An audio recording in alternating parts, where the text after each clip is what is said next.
200 முட்டை இறக்குறாங்கன்னா அதில் எப்படி ஒரு 10 இல்லை 15 12 முட்டை கெட்டு போயிருக்கும். ஆமாம், ஸ்ரீவைகுண்டம் பேரூராட்சியில் வந்து ஒரு அங்கன்வாடியில் வந்து ஒரு தாய்க்கு 3 முட்டை கொடுத்துருக்குறாங்க. அப்போ அந்த தாய் வந்து அங்கன்வாடி பணியாளர்கிட்ட ஃபோன் பண்ணி 3 முட்டையுமே அந்த தண்ணியில் மிதக்குதுமா, இந்த மாதிரி முட்டையை கொடுத்துருக்கீங்களே அப்படின்னு சொல்லி கேட்கும்போது கொஞ்சம் உதாசீனப்படுத்தி சரியான பதில் சொல்லாமல் எடுத்தெறிஞ்சு பேசக்கூடிய நிலையில் அந்த ஆடியோ எல்லா இடமே பரவலாக இருந்தது.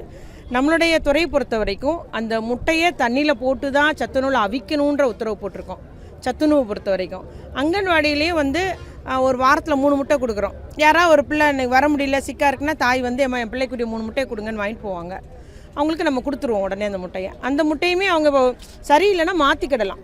நம்மளுடைய முட்டை அந்த டெண்டர்லேயே அந்த சப்ளையரோட அரசு என்ன ஒப்பந்தம் பண்ணியிருக்கேன்னா, ஏன்னா முட்டை வந்து பெரிஷபிள் குட்ஸ், விரைவிலே கெட்டுப்போகும் தன்மையுடையது. அதனால எந்த ஒரு சென்டரில் முட்டை வந்து சரியில்லைனாலும் இங்கே திருப்பி பெற்றுக்கொண்டு மாற்றி கொடுக்க வேண்டும் என்ற ஒரு அந்த ஷரத்து வந்து அந்த ஒரு பிரிவு நாங்கள் டெண்டர் ஒப்பந்தத்திலே போட்டிருக்கோம். அதனால் இது எப்போனாலும் மாற்றி வாங்கிக்கலாம், மாற்றி கொடுத்துக்கலாம்.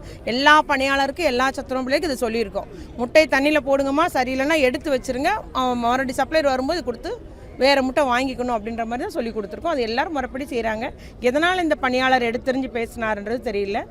அது மட்டும் இல்லாமல் அந்த பணியாளர் இப்பொழுது வந்து பணி நீக்கம் செய்யப்பட்டிருக்கார். தற்காலிக பணி நீக்கம் பண்ணியிருக்கிறாங்க. நிச்சயமாக துறை மூலம் அவங்க மேல் நடவடிக்கை எடுக்கப்படும்.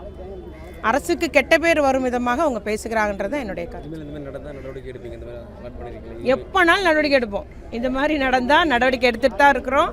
இதை மாதிரி அரசுக்கு கெட்ட பேர் வண்ணமானாக இல்லாத போல பேசுகிறவங்களையும் அரசு உடனடியாக நடவடிக்கை எடுக்கும். தொடர்ச்சியாக அந்த மாதிரி சத்துணவு விவகாரத்தில் சில சமயங்கள் அந்த மாதிரி முட்டை விவகாரம் வருது.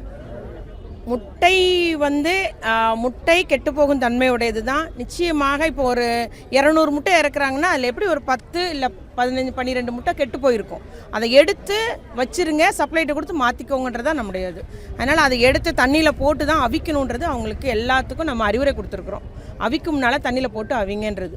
அதனால் இந்த ஒரு அரசினுடைய அறிவுரையை ஏற்காமல் மக்கள் விரோதமாக செயல்படுறவங்க மேலே நிச்சயமாக அரசு நடவடிக்கை எடுக்கும்.